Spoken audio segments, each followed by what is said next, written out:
5 March অবধি এই দৈনিক 108 বার করে এই মন্ত্র জপ করতে হবে। আমি করেছি প্রভু 108 বার করে 108 করে নাম জপ করতে হবে।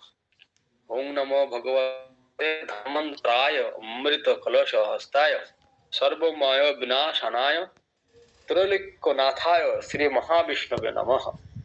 এটা হচ্ছে মন্ত্র। সংকল্প করে হরে কৃষ্ণ মহামন্ত্রকে যেরকম আমরা জপ করি সেরকম 108 বার করে গুরুদেবের উদ্দেশ্যে, গুরুদেবের সুস্বাস্থ্য দ্রুত আরোগ্য কামনায় এই মন্ত্র যে আমরা করি, আমাদের গুরুদেব বড় মন্দির আরতি করতে শুরু করে দেবে। আজকে করেছি, কালকে করিনি। ভালো বলতে হবে তাহলে। হ্যাঁ, এটা দেখে দেখে আর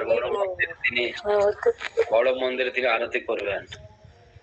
একবার জিবিসি মিটিং হচ্ছিল আমাদের গুরু মহারাজ অসুস্থ হওয়ার আগে পূর্বে। তো জিবিসি মিটিং হওয়ার পরে সমাধিতে জিবিসি মিটিং হচ্ছিল। এই কাহিনীটা আমি গুরু মহারাজ অসুস্থ হওয়ার পরে এই জিবিসি মিটিং এ একজন ভক্ত ছিলেন, ওনার কাছ থেকে আমি এটা শুনেছি। তো উনার গুরুদেবের পাশে উনি ছিলেন।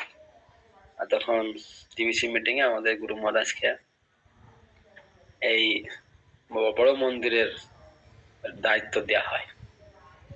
জিবিসি থেকে ওনাকে বলে এই বড় মন্দিরের দায়িত্ব না।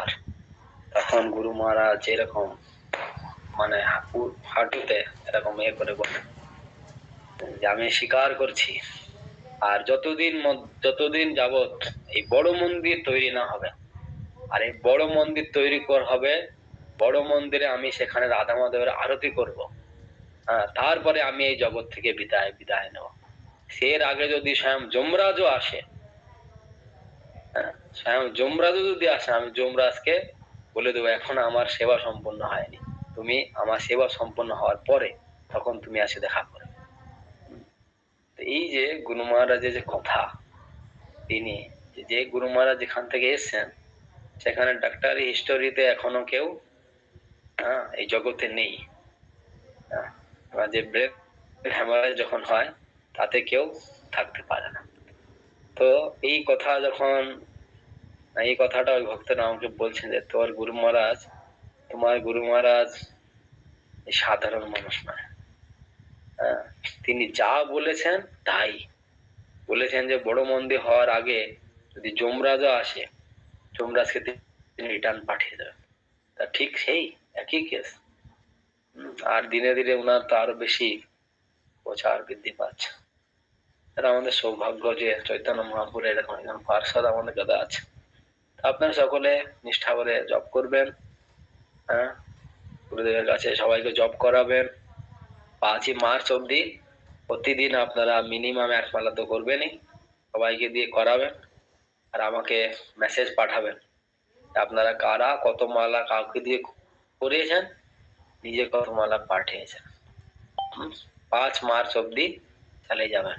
আমাদের প্রার্থনায় যদি আমাদের গুরুদেব আবার দাঁড়িয়ে পড়েন, আবার ঝম্প নিয়ে ঝুম করে ঝম্প দিয়ে বাজান, তাহলে আমাদের আর সর্ব আনন্দ, আমাদের জীবন সার্থক হয়ে যাবে। আপনারা সবাই সেই মুহূর্তটার জন্য প্রার্থনা করে জপ করবেন।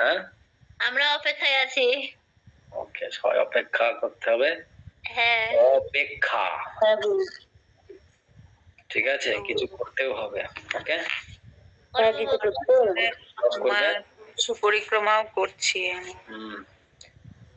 বলছি কি যে মালাতে যে করব, কিন্তু তাহলে ওই বড় গুটিটা ধরে কিছু বলতে হবে না, এমনি যেরকম যে মানে যেরকম ভাবে জপ করি হরে কৃষ্ণ মন্ত্রটা ওইটা করব? বড় গুটি ধরে বলবেন, গুরুদেবের প্রণাম জয় শ্রী কৃষ্ণ চৈতন্য বলবেন। আচ্ছা, দিয়ে যেরকম ওই মন্ত্রটা তারপর থেকে জপ করতে থাকবো। হ্যাঁ, জপ করবেন আর কি। ঠিক আছে প্রভু। ওকে, আমি করতে পারবো তো প্রভু? হ্যাঁ, সবাই করতে পারবে। কারোর জন্য প্রার্থনা করলে যখন আমরা হরে কৃষ্ণ প্রভু মন্ত্রটা পাঠিয়ে দেবেন। মন্ত্রটা ফোনে পাঠিয়ে দেবেন। মন্ত্র পাঠিয়ে দিয়েছি গ্রুপে। সেবা কার্য যখন আমরা অন্যের উদ্দেশ্যে করি তখন 1000 গুণ বেশি ফল হয়। যেমন কোনো তপস্যা, একাদশী ব্রত যখন আপনি কারোর উদ্দেশ্যে করবেন তা সেটা আপনার আরো বেশি ফল পাবেন। তা এটা হচ্ছে কি এত একটা অপরূপ সুন্দর, এই জন্য কারোর জন্য প্রার্থনা করা এটা তো করি একাদশ প্রভু। তাই না? ঠিক আছে, বলছিলাম হরে কৃষ্ণ প্রভু, স্যার গীতা লেখনের স্যারটা পাঠিয়ে দিয়েছেন আমাদের? পাঠিয়ে দেবো, এখনো দিইনি। আজকে আমি একটু ব্যস্ত ছিলাম, শরীরটা একটু ঠিক নেই, ঠান্ডা ঠান্ডা লাগছে। হ্যাঁ, কালকে হয়তো পাঠিয়ে দেবো। আচ্ছা ঠিক আছে, হ্যাঁ হরে কৃষ্ণ প্রভু। হরে কৃষ্ণ। দিবাকর বাবু কিছু বলবেন? দিবাকর বাবু। হরে কৃষ্ণ প্রভু, দণ্ডবত প্রণাম। বলছি প্রভু, ওই মেসেজটা আমি পেয়েছি যেটা জয়প্রকাশ স্বামী মহারাজের, গুরু মহারাজের যে জবটা করতে বললেন, ওটা মানে আমি তো দীক্ষিত না, মানে আমিও কি করতে পারবো?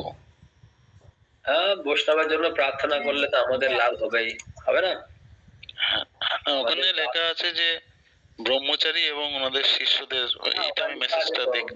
ভাইদের বোনদের সবাইকে দিয়ে করাতে পারে। আচ্ছা, এটা জব করবে, ঠিক যারা আছে। করবে তাদেরও উপকার বেশি হবে। ঠিক আছে, উনি তো দিব্য পুরুষ, উনি তো মুক্ত পুরুষ, ওনার কি আছে? আমাদের আকাঙ্ক্ষা আমাদেরই জন্য মূলত। ঠিক আছে, এটা হচ্ছে আমাদের জন্য। আমরা যখন এই মন্ত্র জপ করব, আপনারা লিখে রাখুন, এই মন্ত্র যদি আপনারা 5ই মার্চ অব্দি জপ করেন, আপনার ব্যক্তিগত কত প্রবলেম সলভ হয় আপনি পরে আমাকে জানাবেন। ঠিক আছে, আমাদের প্রবলেম আছে কিনা, আমাদের সুবিধা অসুবিধা আছে কিনা, আমাদের সকলে বাধা বিপত্তিতে আমরা সবাই ভর্তি আছি, হ্যাঁ কিনা? হ্যাঁ প্রভু। তা আমাদের সেই বাধা বিপত্তি, আমরা এরকম নাই যে আমরাও সব বাধা বিপত্তি থেকে মুক্ত, আমরা সুস্থ, এরকম নাই। তা আপনারা এই মন্ত্র জপ করার আগে এখন থেকে করবেন। 5 তারিখে, মার্চের 5 তারিখে আমাকে রিপোর্ট দেন, প্রভু এই মন্ত্র জপ করে আমার এই উপকার হয়েছে। ঠিক আছে, সবাইকে জব করবেন এবং জব করাবেন। ওকে, আচ্ছা, হরে কৃষ্ণ প্রভু।